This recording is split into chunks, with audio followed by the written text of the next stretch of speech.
About 2.5 million years ago, long before Homo sapiens appeared, early humans made a discovery that transformed their destiny. One of our ancestors struck a stone against another, and a sharp flake broke off. What looked like a simple accident became the first human-made tool. That sharp edge could cut meat, slice through tough hides, and open animal bones to reach the nutrient-rich marrow inside, something even strong predators often couldn't access. This tool, known as the chopper, had a heavy side for smashing and a sharp side for cutting. It wasn't elegant, but it worked. Suddenly, early humans could process food faster, defend themselves better, and survive in harsh environments where bare hands and teeth were useless. The creation of this first tool marked the moment humans stepped out of the purely natural world. They were no longer just reacting to nature, they were shaping it. And most importantly, they began passing this knowledge to others, turning one simple idea into the foundation of human technology. Over time, early humans realized that breaking stones wasn't random luck. Certain stones split better, certain angles produced sharper flakes, and certain techniques worked again and again. Around 2.6 to 1.7 million years ago, this understanding evolved into the world's first true manufacturing system, the Oldowan industry. Instead of smashing rocks blindly, our ancestors began shaping them with intention. They held a coarse stone in one hand and struck it with a hammer stone to knock off thin, razor-sharp flakes. Each flake became a cutting tool far more effective than claws or teeth. For the first time, humans controlled the outcome of their actions. They weren't just reacting to nature, they were designing their tools. Oldowan tools included simple knives, scrapers, and heavy choppers used for breaking bones, cutting wood, and processing plants. This toolkit allowed early humans to butcher animals quickly, gather new types of food, and build more complex shelters. But the biggest breakthrough wasn't the tools, it was the knowledge. Oldowan techniques had to be taught, practiced, and repeated. This meant early humans were already sharing skills, observing carefully, and possibly using simple communication. Technology wasn't just born, culture was. As early humans grew smarter, they began experimenting not only with stone, but with another powerful force, fire. At first they feared it, then learned to use it, and eventually discovered that heat could transform materials. When a wooden stick was hardened in fire, it became stronger, sharper, and far more durable. Fire turned ordinary branches into the world's first hunting spears. Around 400,000 to 300,000 years ago, humans started crafting long, straight wooden shafts, carefully shaping and balancing them so they could travel through the air without wobbling. These early spears were simple but effective, perfect for driving animals into traps, herding predators, or defending a camp at night. They allowed humans to push dangerous creatures away from a distance without risking close combat. The spear also changed the way humans hunted. Instead of scavenging leftovers from lions and hyenas, they could now chase large animals themselves. This boost in protein and fat strengthened their bodies, fueled their brains, and made their groups more capable of surviving harsh climates. Most importantly, the spear showed something new: planning. Early humans weren't just reacting to the environment anymore. They were predicting dangers and preparing for them. Crafting a spear required time, patience, and skill passed from one generation to the next. The first sparks of strategy, teamwork, and teaching were beginning to appear. Around 300,000 years ago, early humans made another breakthrough that pushed tool-making to a new level. Instead of simply striking stones and hoping for a good flake, they began shaping the stone core before removing the blade. This method is known as the Levallois technique, and it marks one of the earliest examples of true engineering. The process was deliberate and sophisticated. First, humans trimmed the stone into a carefully prepared shape with sloping sides. Then, with a single, well-placed strike, they detached a large, perfectly formed flake, sharp, thin, and ideal for turning into knives, spear tips, or scrapers.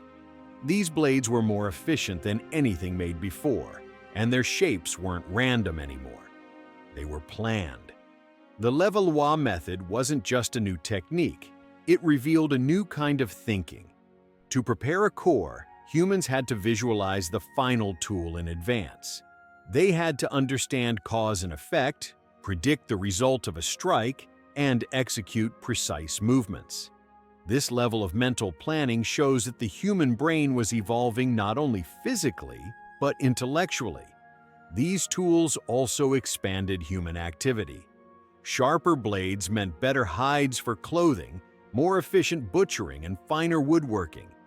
Groups could survive colder climates, travel longer distances, and adapt to new environments. Technology was no longer just survival, it had become innovation. By 40,000 to 10,000 years ago, modern humans had spread across continents and were facing new climates, new animals, and new challenges. To survive, they needed tools that were lighter, sharper, and more adaptable. This led to one of the most important innovations in human history: microliths, tiny razor-sharp stone blades crafted with extreme precision. Microliths on their own were small and fragile, but humans discovered something revolutionary. They could be combined. By attaching several tiny blades to wood or bone using natural glues and animal sinew, they created the first composite weapons. These included multi-blade knives, barbed spears, harpoons for fishing, and even early saws. This technology completely changed hunting. A single spear tip made from multiple microliths could cut deeper and cause far more damage. A barbed harpoon could hold onto a struggling fish, and a light, balanced weapon meant hunters could move faster and travel farther. But the real power of microliths wasn't just in the tools, it was in the thinking behind them. Making composite weapons required planning, cooperation, and shared knowledge. It demanded that humans gather materials, prepare glue, shape wood, and assemble everything with precision. These skills strengthened social bonds and pushed communication to new levels. With microliths, humans weren't just surviving anymore. They were mastering their environments through creativity, teamwork, and engineering. Around 20,000 years ago, humans invented a weapon that changed hunting forever: the bow and arrow. For the first time, people could strike from a distance, silently and safely, without facing dangerous animals up close. A flexible wooden bow stored energy as it bent, then released it in a sudden burst, sending an arrow much faster and farther than any thrown spear. Creating this weapon required real craftsmanship. Hunters chose strong, elastic wood for the bow, twisted animal sinew into a durable string, and shaped straight wooden shafts for arrows.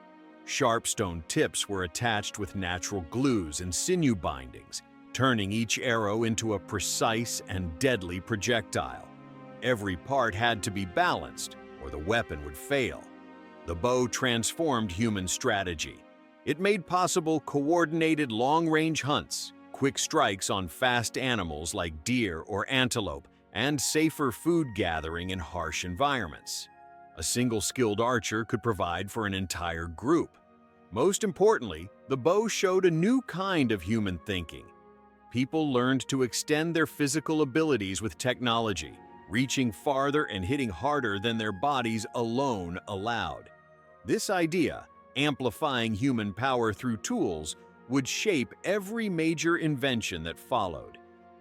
For thousands of years, some of humanity's earliest weapons stayed important long after their invention. Their designs were so effective that even new cultures and new materials couldn't replace them for entire eras. The spear, born as a sharpened wooden stick, became one of the longest used weapons in history.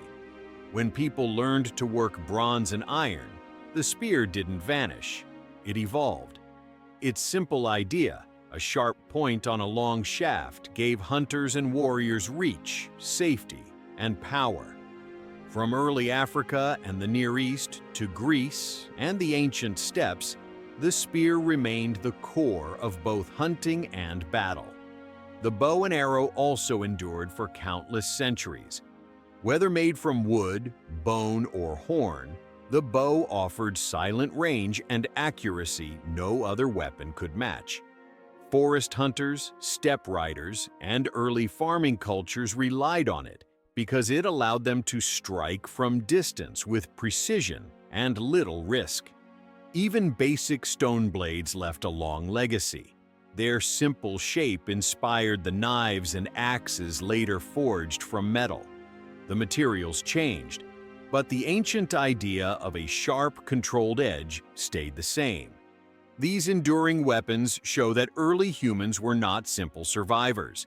Their ideas were clever, practical, and powerful enough to influence entire ages of human history.